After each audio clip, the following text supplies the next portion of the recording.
भाइयों, आज हम समझते हैं जियोग्राफी के बारे में। आइए देख लेते हैं। हमारे इस जो वीडियो हमारी है इसमें आप लोगों को किसी प्रकार की कोई परेशानी नहीं होगी। यहाँ पर किसी प्रकार की ऐसी वैसी बात नहीं की जाती है, सिर्फ एग्जाम रिलेटेड ही बात की जाती है। एक भी सेकंड आपको स्किप करने की कोई आवश्यकता नहीं है यहाँ पर। आइए देख लेते हैं, शुरू करते हैं जियोग्राफी से। हमारा सेक्शन क्या है? जियोग्राफी से। आइए देख लेते हैं। दो शब्दों से मिलकर बना है जियोग्राफी। जियो धन ग्राफी, जियो धन ग्राफी, अर्थात जियो का अर्थ होता है पृथ्वी और ग्राफी का अर्थ होता है वर्णन करना, वर्णन करना या चित्रण, चित्रण से संबंधित। माने जहां पर पृथ्वी का वर्णन किया जाए वही क्या कहलाता है? जियोग्राफी। अब जियो क्यों कहा गया? यह बना है जियोड से। जियोड किसे कहते हैं? जैसे देखिए पृथ्वी जो है ऐसी है, टेढ़ टाढ़ आकृति जो है उसी को हम जियोड कहते हैं। क्या कहते हैं? जियोड, जियोड कह देते हैं। वही टेढ़ टाढ़ आकृति को जियोड कहते हैं। अब एक शेप निकाला गया जो है वैज्ञानिकों के द्वारा, जो निचला जो दबा हुआ भाग है इसे जो है ऊपर कर दिया गया और जो ऊपर वाला भाग है इसे नीचे कर दिया गया। यानी देखिए एक सीरियल वाइज एक लाइन खींच दी गई, इसे गोल कर दिया गया। अब यदि कोई पूछे कि पृथ्वी कैसी है तो ये एकदम कदाप नहीं कहना कि संतरा अंडा की तरह से है। किसी प्रकार नहीं, पृथ्वी कैसी है? जियोड है। पृथ्वी कैसी है? जियोड है। तो इस जियोड से यह जियो बना दिया गया है, जियोड से ही जियो बना दिया गया है। अब हमारी पृथ्वी कैसी है? जियोड है। कोई पूछे कैसी है तो जियोड है। एकदम यहाँ तक आप लोगों को समझ में आ गया? जियोड है। अब ये जब इसे शेप जो लिया गया वैज्ञानिकों के द्वारा, इसीलिए इसे गोल बना दिया गया। अब यहाँ तक आप लोग समझ गए? चलिए देखते हैं आगे। अब पढ़ना क्या है आप लोगों को? जैसे हम लोगों को पढ़ना है जियोग्राफी। अब जियोग्राफी में सबसे पहले हम पढ़ेंगे पृथ्वी के बारे में, पृथ्वी के बारे में। तो आइए देख लेते हैं क्या क्या होता है। जैसे जियोग्राफी में देख लेते हैं, पहले एस्ट्रोनॉमी पढ़ा जाता है।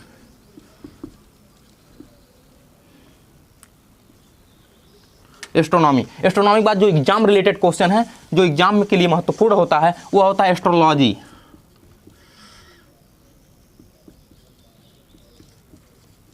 एस्ट्रोलॉजी भी बहुत महत्वपूर्ण होता है। इसमें से जो ग्रह नक्षत्र तारा के बारे में क्वेश्चन जो आते हैं वो एस्ट्रोलॉजी से ही पढ़ा जाता है। हम लोग हल्का फुल्का पढ़ेंगे, पूरी एस्ट्रोलॉजी नहीं पढ़ा जाएगा यहाँ पर, एस्ट्रोनॉमी पूरा पढ़ा जाएगा। इसके बाद हम लोग पढ़ते हैं जियोलॉजी, जियोलॉजी, जियोलॉजी ने जियोलॉजी, जियोलॉजी का अर्थ होता है भूगर्भ विज्ञान, भूगर्भ विज्ञान, भूगर्भ विज्ञान। एस्ट्रोनॉमी का अर्थ होता है अंतरिक्ष विज्ञान, हिंदी में अंतरिक्ष विज्ञान कहा जाता है, अंतरिक्ष विज्ञान। इसके बाद हम पढ़ेंगे टोपोग्राफी, टोपोग्राफी, टोपोग्राफी पढ़ा जाएगा। टोपोग्राफी का अर्थ होता है स्थलाकृति विज्ञान, माने पृथ्वी की जो स्थलाकृति विज्ञान, पृथ्वी की उबड़ खाबड़ जितनी आकृतियां हैं, जैसे नदी है, झील है, तालाब है, पर्वत है, पहाड़ है, ये सब क्या है? सब टोपोग्राफी में हम लोग पढ़ेंगे। इसके बाद पढ़ेंगे हम लोग जियोग्राफी, जियोग्राफी। इसके बाद जियोग्राफी पढ़ा जाएगा। जियोग्राफी में हम लोग दो पार्ट पढ़ेंगे, एक है इंडियन जियोग्राफी, इंडियन जियोग्राफी, दूसरा पढ़ेंगे वर्ल्ड जियोग्राफी, वर्ल्ड जियोग्राफी। यहाँ तक आप लोग समझ गए। अब हम लोग पढ़ेंगे क्या? एस्ट्रोनॉमी, क्योंकि हम लोग को पृथ्वी का अध्ययन करना है। कैसे पहले पृथ्वी की शुरुआत कैसे हुई, पृथ्वी कैसे बनी, इसके बारे में हम लोग पढ़ेंगे सबसे पहले। तो आइए देख लेते हैं, एस्ट्रोनॉमी हम लोग पढ़ेंगे। एस्ट्रोनॉमी के देखा जाए, एस्ट्रोनॉमी जो है, एस्ट्रोनॉमी कहते हैं अंतरिक्ष विज्ञान, अंतरिक्ष विज्ञान, अंतरिक्ष विज्ञान। इसको हम यदि रशियन भाषा में बोले तो हम इसको कह देते हैं, एस्ट्रोनॉमी को जो है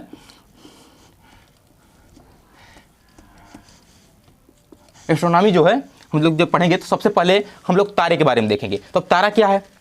तारा क्या है? इसे हम लोग कॉस्मोलॉजी भी कह देते हैं, कॉस्मोलॉजी भी कह देते हैं। यदि हम इसे देखें सबसे पहले तो तारा देखेंगे तो ब्रह्मांड में हम लोग जब आंख उठा करके देखें तो ब्रह्मांड में है क्या? सिर्फ तारा है और स्पेस, यानी जगह है। अंतरिक्ष में सिर्फ तारा है और जो है क्या है? स्पेस, जगह है, सिर्फ यही है। यदि आप लोग आंख उठा कर देखें रात में जितने तारे हमें दिखाई दें सब के सब क्या हैं? तारे हैं। अब तारे बनते कैसे हैं इसके बारे में आइए हम लोग देख लेते हैं।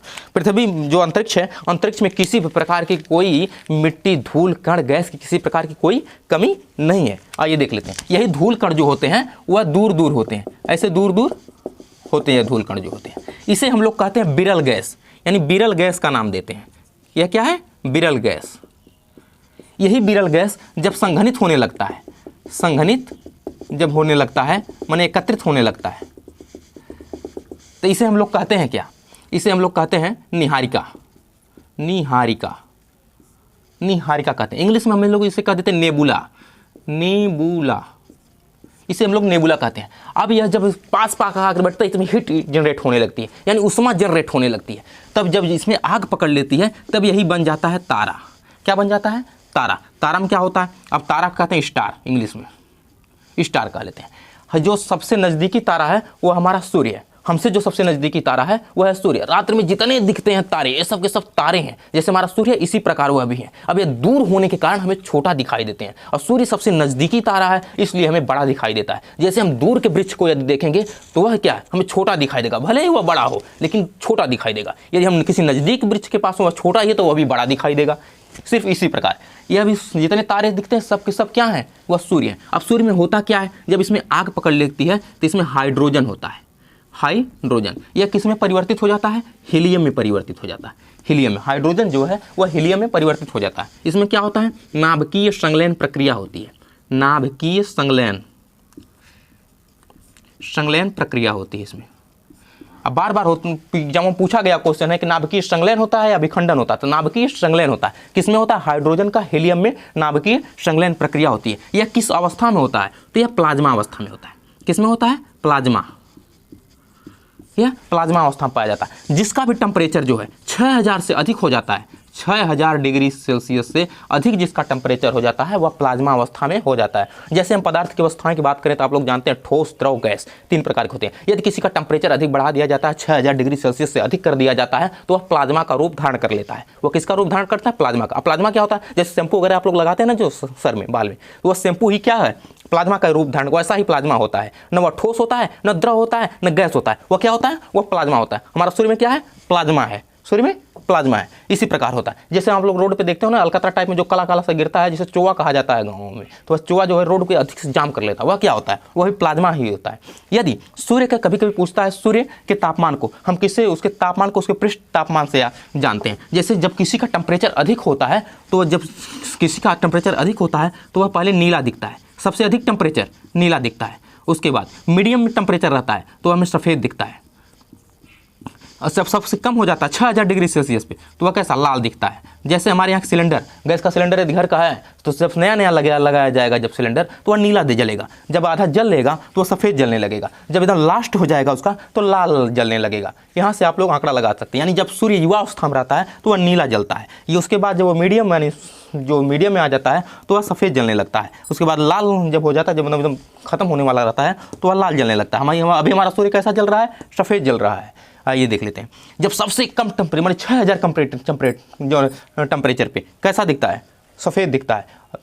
6000 पे सफ़ेद दिखता है, यानी लाल दिखता है 6000 पे, यानी 6000 रहता है तो सफ़ेद दिखता है। उससे ज़्यादा होता है 6000 पे लाल दिखता है, उससे ज़्यादा होता है तो सफ़ेद एकदम ज़्यादा हो जाता है तो नीला दिखने लगता है।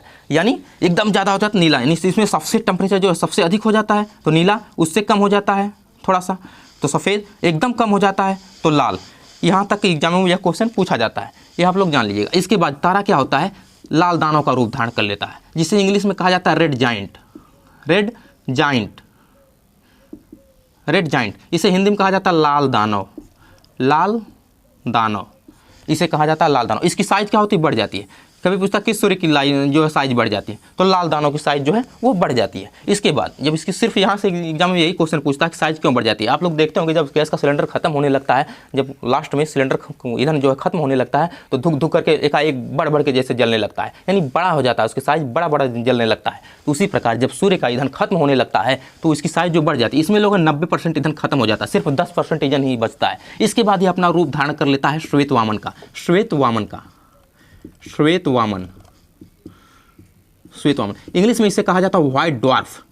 White dwarf, white dwarf English में व्हाइट ड्वार्फ कहा जाता है। इसमें सिर्फ 95% ईंधन खत्म, 95% ईंधन खत्म हो जाता है। इसलिए जब एकदम ईंधन खत्म हो जाता है थुकुर थुकुर जलता है। इसलिए हम इसे जीवाश्म तारा भी कह देते हैं। यानी अंतरिक्ष में जीवाश्म तारा किसे कहा जाता है? श्वेत वामन को, यानी व्हाइट ड्वार्फ को जीवाश्म तारा कहा जाता है। जीवाश्म तारा किसे कहा जाता है? व्हाइट ड्वार्फ को, क्योंकि इसमें जीव का अंश थोड़ा बहुत बचा रहता है, इसलिए हम लोग इसे जीवाश्म तारा कह देते हैं। इसके बाद इसकी स्थिति एकदम जब ईंधन खत्म हो जाता है तब यह बन जाता है white dwarf. White dwarf, white dwarf, white dwarf बन जाता है। व्हाइट ड्वार्फ को हम हिंदी में कहते हैं काला वामन। काला वामन, काला वामन कह देते हैं। अब यह अंतरिक्ष में कचरा की भांति ऐसे घूमते रहता है। कौन? काला वामन। अब देखिए ड्वार्फ का अर्थ होता है हिंदी में बौना आदमी, इसलिए वो वामन कहा जाता है। वामन नहीं, भगवान विष्णु जो वामन अवतार लिए थे तो बौना के रूप में आए थे। उसी प्रकार इसे जब ये छोटा तारा हो जाता है तो यह वामन तारा के रूप में इसे जानते हैं। अब 95% मानिए आप समझिए कि जिसमें थोड़ा सा जीव का अंश रहता है उसे क्या कहते हैं? व्हाइट ड्वार्फ, यानी सफ़ेद वामन के नाम से जानते हैं। जिसमें एकदम से खत्म हो जाता है, बचता ही नहीं ईंधन, तो उसे हम काला वामन कहते हैं, यानी ब्लैक ड्वार्फ के नाम से जानते हैं। ब्लैक ड्वार्फ, यहाँ पे गलती से लिखा गया ब्लैक ड्वार्फ, सॉरी, आप लोग इसे देख लीजिएगा, ब्लैक ड्वार्फ। अब देखिए, अब इसकी जब साइज जो है, इसका साइज बड़ी रहती है। अभी कितनी बड़ी रहती है अभी इससे बाद बताएंगे। अभी आइए देख लेते हैं। इसकी साइज जब बड़ी रहती है, एक बनता है अभिनव तारा, इसे कहते हैं इंग्लिश में सुपरनोवा।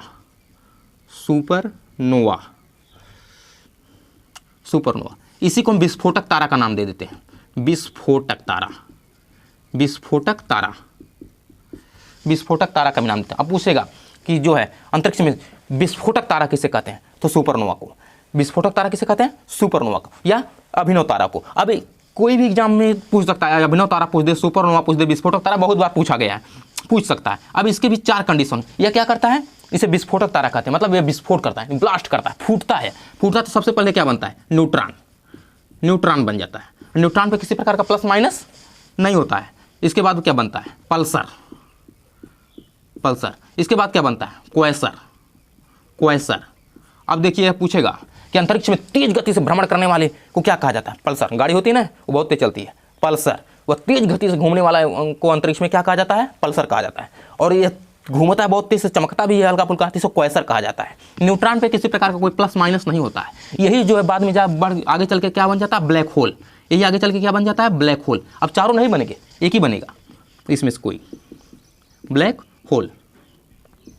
अब ब्लैक होल की जो डेंसिटी है वो बहुत अधिक होती है। ब्लैक होल की डेंसिटी बहुत अधिक होती है। अब पूछेगा एग्जाम में डेंसिटी सबसे अधिक किसकी होती है? तो ब्लैक होल की। ब्लैक होल की 1 चम्मच मिट्टी का वजन जो होता है 10 हाथियों के बराबर होता है। ब्लैक होल की 1 चम्मच मिट्टी का वजन 10 हाथियों के बराबर होता है। आइए देख लेते हैं। ब्लैक होल जो है बहुत अधिक घनत्व इसमें होता है। किसी चीज़ को एकदम पीट कर इसकी घनत्व को एकदम दबा दिया जाए, वही क्या बन जाता है? Black hole. यानी ये प्लाज्मा अवस्था एकदम जब तेज घूर्णन करता है तो सिकुड़ के एकदम एकत्रित होकर के एकदम छोटा सा हो जाता है। जब छोटा हो जाता है तो इसका जो डेंसिटी वो बहुत कम हो जाती है, डेंसिटी एकदम घनी हो जाती है, इसलिए इसे ब्लैक होल कहा जाता है। यहाँ से सूर्य का प्रकाश भी नहीं गुजर सकता, इसे भी सोख लेता है। डेंसिटी अधिक होने के कारण गुरुत्वाकर्षण शक्ति इसकी अधिक हो जाती है और यह क्या आकाशगंगा के बीच में पाया जाता है, बल्ज के केंद्र में अधिक पाया जाता है। इसकी हम आगे बताएंगे। अब देखिए अब क्यों अभिनव तारा बनेगा, क्यों श्वेत वामन बनेगा, तो इसका भी एक रीजन है। ये हमारे भारतीय वैज्ञानिक चंद्रशेखर जी ने इसे बताया था कि सूर्य से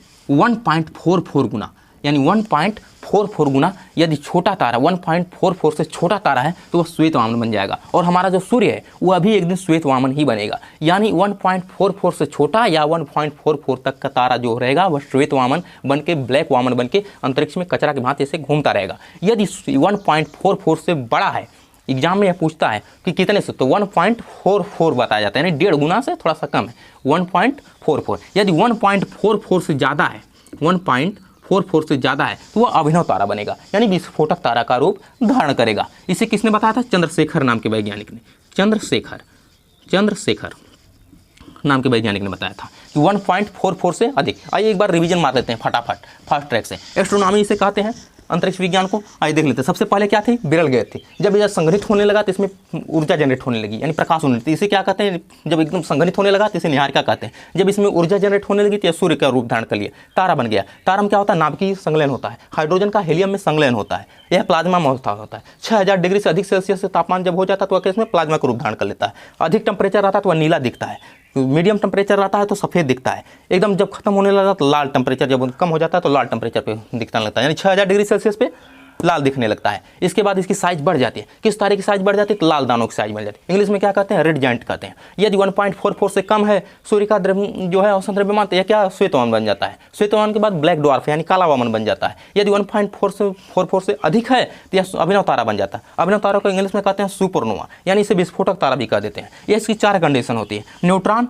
पल्सर, क्वेसर और ब्लैक होल। अब देखिए न्यूट्रॉन में किसी प्रकार प्लस माइनस नहीं होता है। अंतरिक्ष में तेज गति से घूमने वाले को हम कहते हैं पल्सर या क्वेसर। और लास्ट में क्या बनता था, ब्लैक होल। इसकी डेंसिटी क्या होती है, बहुत अधिक होती है। आप एक बार स्क्रीनशॉट ले लीजिए, थोड़ा फास्ट पढ़ाए हैं इसलिए आपको बहुत अच्छा नहीं दिखता होगा, लेकिन आप लोग देख लीजिए इसे साफ करके और आवाज़ को स्किप करके रोक करके आप लोग देख सकते हैं। धन्यवाद, मिलते हैं अगली वीडियो में।